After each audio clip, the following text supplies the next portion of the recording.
court, ball dribbling, cashing checks. College hoops, beats, pump, breaking necks. GunzPicks in the air, we ain't playing nice. Best rolling, paper stacking straight ice. Double units fired, man, winners only. Player props hitting, no rolling lonely. Bankroll swole, just stacking that cheddar. Breaking ankles daily, no one do it better. Let's keep dancing, 10 shots fired. Cashing best clips, reloaded, never tired. Have ourselves a day, straight up ballin'. Every show lit, you know we all in. Hit the hardwood, buzzers buzz, call it lit. Numbers crunch, strategy so legit. Yes, sir. We are back after a 2-in-1 day on the Friday plays. We are back once again, hitting about 60% on the video plays here on the GunzPicks channel. It is the Breakin Ankle Show. I'm the host with the most, the point guard of podcast in the self-proclaimed CBB GOAT himself. And we are live here on a Saturday morning. I guess it's still Saturday morning. To break down the college basketball slate as we get to the precipice of Selection Sunday, which is tomorrow. But we still have conference tournaments going on right now live. And we need to give you 5 plays. I said I was going to give out 4. No, we're bringing the volume here today, baby. I'm giving you a 5-pack of plays on the show. Muhammad in the building says, let's get it, Guns. I had a really good day yesterday. Cashed out $7K from DraftKings. Dude, I had an electric day myself. I checked my account, and, I didn't put out all my plays, of course. I had to give some to the VIP members, but I was also making all these other plays really spur of the moment as I was capping them very quickly last night. And I woke up, I went 19-8 on my plays, 19-8. It was just an absolutely electric day. I do throw the volume around a little bit, but sometimes you have to take advantage of the market right now because it is booming and you need to smash when you see the opportunities arise. Went to the A10 tournament yesterday. Did very well there. Watched the place. I think I went 3-1. Took a few totals and sides on that one. Had to do that. When you watch a game and you go to a sesh, you got to bet on the games to make it a little bit exciting. So, yeah. I'm going to run it back. I'm going to give you some plays on the A10. If you didn't watch me on Pub Sports, maybe this is a little bit repetitive on some of the plays. However, I got 2 more that I didn't even give out on the show. So, let's just start and break it down here. And the way that I want to start this one, shout out to my guy Oddsfellow. He's gonna like this one if he's watching live or watching later. It is my dog of the day, and it's gonna be tied into him. Let's go. Oh yeah. Let's talk about Mount St. Mary's versus Iona in Boardwalk Hall, Atlantic City, New Jersey, the dirtiest of the dirtiest places. For a nitty-gritty game like this. 7:30 p.m. is going to be the tip-off on this game, and in this game, you have 2 bad offenses. It's not going to be very excited from the offensive perspective. You have Mount St. Mary's team that is 293rd in offensive efficiency. Iona is ranked 301st in offensive efficiency. Mount St. Mary's is a better shooting team in this position. They are 167th in field goal percentage, while Iona is 305th in the country. They're a very good rebounding team, so a lot of second-chance opportunities for Iona, but a bad shooting team nonetheless. And then you got to look at Mount St. Mary's better free throw shooting team, which is going to be key to covering spreads here. They're 104th in free throw percentage, while Iona is ranked 302nd in the country in the free throw percentage. And then you got to look at the point spread perspective when you look at this game, right? Better spot for Mount St. Mary's and a worse spot here for Iona. Mount St. Mary's is 5-0 ATS in the last 5 games. 8-0 ATS is a dog of 4 points or more. And then you have Iona that is 3-5 ATS as a favorite of 4 points or more. And then you have the revenge angle for Mount St. Mary's because they lost to Iona 70-67 on the road back on February 6th. So very close between these two teams. And when it's close, I think Mount St. Mary's has the edge here from a betting perspective. So I'm going to be taking this as my dog of the day. Give me Mount St. Mary's plus 4.5 as play number 1, baby. And Sox Nation in the chat saying, thanks for VCU. Dude, I love that team so much. I can't. Anybody that wants to talk VCU Rams with me, DM me, because all I want to do is talk about VCU and how much that. I watched that team live yesterday. Their guard play is exceptional. They are suffocating on the defensive side. They're very deep in guard play. They have this freshman Brandon Jennings, who is a lightning rod for him. He's all over the floor. Can he hit threes in the top of the key? He's just a great contributor to that offense and defense for that matter. Absolutely fun to watch. And then Sox Nation says he loves Mount St. Mary's today. And I know you're in Chicago, so you may hate the next play that I'm going to be giving you here because I'm going to Capital One Arena and I got to talk about this team. Washington, D.C., 1 p.m. is going to be the tip. Yes, I'm talking about Loyola Chicago versus VCU. And statistically, VCU is just the better team in this spot, right? 37th in offensive efficiency, 25th in defensive efficiency. Loyola is 151st in offensive efficiency, 95th in defensive efficiency. And the VCU defense is just better. 4th in opposing field goal percentage, 25th in turnover percentage, 8th in blocks, 29th in steals. VCU has the edge on the free throw line as well. They're ranked 88th in free throw percentage, while Loyola is ranked 338th in the country in free throw percentage. These two teams met on January 4th, and VCU prevailed, winning 84-65 in that position. They were 5.5-point road favorites in that spot. Now you're seeing them as a double-digit favorite here today. And I know the line's been bounced around between 9.5 and 10, but the 10s I'm seeing hit the board, especially at minus 110. So I think this is a perfect position for them because why? It's the old trend, probably the greatest trend in college basketball right now. 3-1. This VCU team is 13-1 ATS as a double-digit favorite between 10 and 20 points, and they're also 3-0 ATS on neutral site positions in that similar spot. So basically, if you actually saw that game yesterday and you saw that crowd, which I did, I was in it. VCU absolutely makes that their home game in Capital One Arena. Those fans travel. Granted, they don't have to travel very far. Southern Virginia is just right up the road, basically. But I think this VCU team is going to prevail here. They are ready to go. They are rocking. That fan base is absolutely electric. Give me VCU minus 10 as the play, baby. Sox Nation says, do they cover today, VCU? I just gave you the play. I just gave you the play. Take VCU. As long as you're a double-digit favorite, VCU is the spot. Now, if they go into the next game and you see them as a single-digit favorite, we need to pump the brakes a little bit, okay? Because they get a little bit dicey when it's a little bit lower than the double-digit favorite that they are, okay? But I digress. Good spot here for them today versus Loyola Chicago. All right, speaking of Capital One Arena, speaking of the A10, we're going to stay in the A10, and we're going right back to Capital One Arena in Washington, D.C., because the next game, I like that one as well. 3:30 p.m. is going to be the tip on this one. St. Joe's is going against George Mason. To find out who is going to be in the A10 final tomorrow, both teams, their strength is their defense. 23rd in defensive efficiency, JMU is, and St. Joe's is 66th in defensive efficiency. Now, both defend the shots very well, especially on the ball, contesting left and right. JMU is 6th in the country in that position, where St. Joe's is ranked 22nd.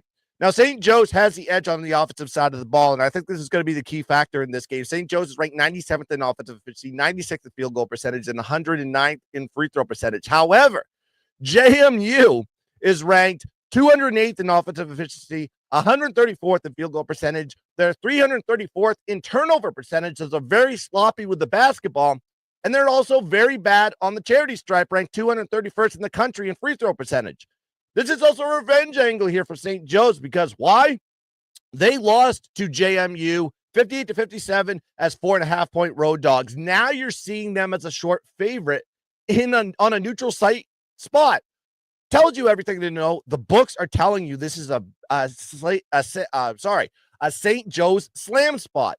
And then you got to look at how St. Joe's is performing. They are red hot right now. They're 9-2 ATS in their last 11 games, 7-1 ATS. I'm sorry, 7-1 straight up in their last 8, where JMU is 1-6 ATS in their last 7 games. And their last cover was against George Washington in their previous matchup. So I think they are due for a regression. This is a revenge angle here for St. Joe's. I think they get it done and get to the A10 final tomorrow. Give me St. Joe's money line as the play, baby. We have LVCC in the chat says, beautiful little 3-0 ad last night. Hell yeah, man. Hell yeah. Dude, we are just absolutely cashing tickets, and I love it. Trap God says, hey, Guns, good luck today. Appreciate it, buddy. All right, let's go into the next play, and we're going to go into a total. I gave you 3 plays so far. This is play number 4, but we need to give a total out here on the show. We're going to talk Michigan versus Maryland at Gainesbridge Field House. Indianapolis, Indiana is the spot. 3:30 p.m. is the tip.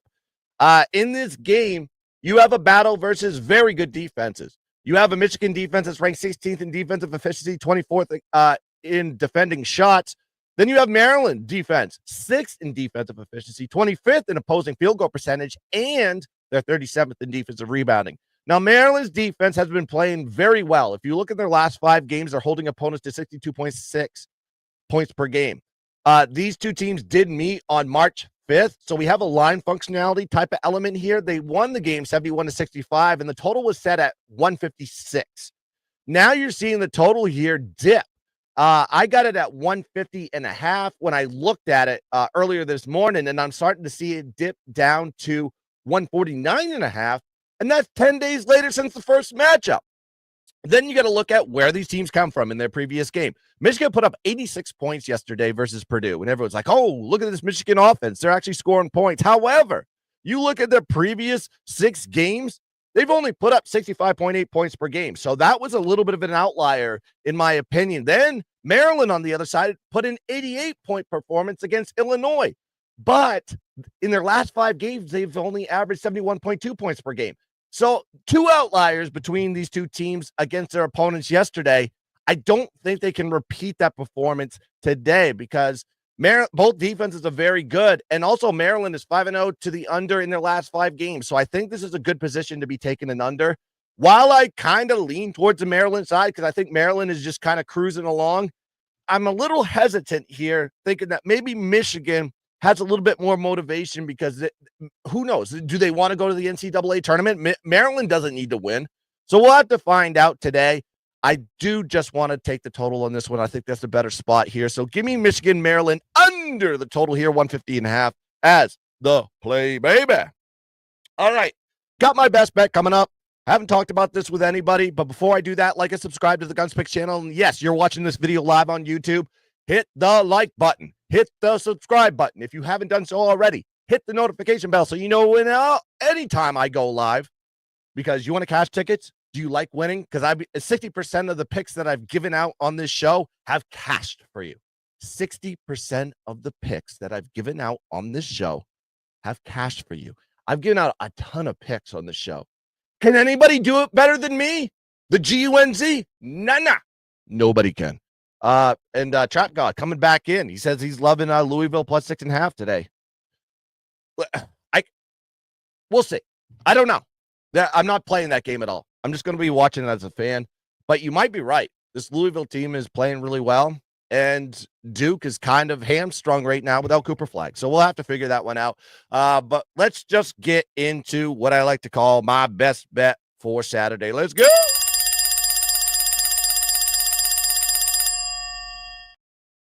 All right.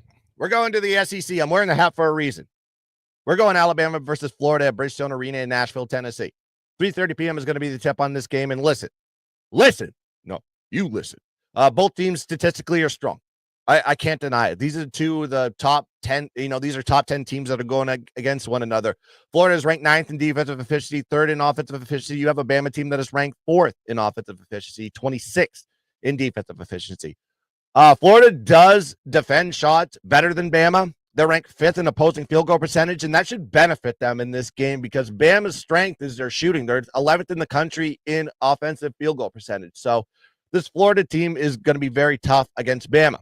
Historically, Florida has owned this matchup, at least in the last 2 years, right? They're 3-1 straight up and 4-0 ATS versus Bama in the last 4 matchups. Now, Florida beat Bama on March 5th. That was 99-44. They were 3.5-point road dogs in that situation, playing at Tuscaloosa and getting a win. That's impressive. Now you're seeing them as a 3.5-point favorite on a neutral floor. What? So they have a similar line here. However, they flipped the favorite to Florida over Bama on a neutral floor. Typically, you see flips like this from home away split, but you're seeing it on a neutral floor. Tells you everything you need to know what the books are considering this Florida team versus Bama. And then you just got to look at Florida. They're so backable in the market as far as ATS is concerned. They're 10-1 straight up in ATS in the last 11 games. They're 8-1 ATS as a single-digit favorite this year. While Bama, I agree, is on a heater, I can't ignore what the books are trying to tell me with the line here. Going from a 3.5-point dog 10 days ago when you played at Tuscaloosa, now you're the favorite on a neutral floor. This is what the books are telling you. This is an absolute slam spot here for Florida, and we're just going to be taking them here. Got to listen to the books. Got to trust what they're trying to tell you. Florida minus 3.5 is my best bet on Saturday. All right. Take a breath, baby. All right, let's go break down the plays. If you haven't caught them yet, please like and subscribe to the GunzPicks channel. Please share the videos. Do whatever it takes to grow this channel to the rafters. I'm so impressed with the likes. I'm so impressed with the engagement. I'm so impressed with the comments and everybody that's been following along. I am just thank you. This whole entire college basketball season, you guys have been absolutely electric, supporting me, supporting the channel, and supporting all my social media platforms. So to recap, let's go with VCU minus 10. We're going to go St. Joe's money line in the A10, and then we're going to go with my total under here, Michigan, Maryland, under the total 150.5. We're going to go Mount St. Mary's. That's my dog of the day, plus 4.5, and my best bet, Florida minus 3.5.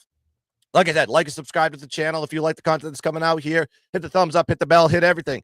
Also, you can follow me on social media platforms, X, Instagram, and TikTok, GunzPicks, all one word. It's the same name across all social media platforms. Go give me a follow. I'm trying to build TikTok up. I know a lot of people don't do that, but I'm starting to get a lot of engagement there. And if you don't, I know a lot of you guys follow me on X and YouTube or whatever. But if you have TikTok, go follow me on that one. I just drop clips and just have a little bit of cheeky fun there. So, all right, that's going to do it here for the Breakin' Ankles show. Appreciate all the follows. Appreciate all the likes. Let's have ourselves a Saturday. We can cash some tickets. Let's dominate Davo. And as always, yep. Let's keep dancing. Ba-bang. Daily, no one do it better. Let's keep dancing. Cannon shots fired. Cashing best clips reloaded, never tired. Have ourselves a day. Straight up ballin'. Every show lit. You know we all in. Hit the hardwood, buzzers buzz, call it lit. Numbers crunch, strategy so legit. Breaking down plays, now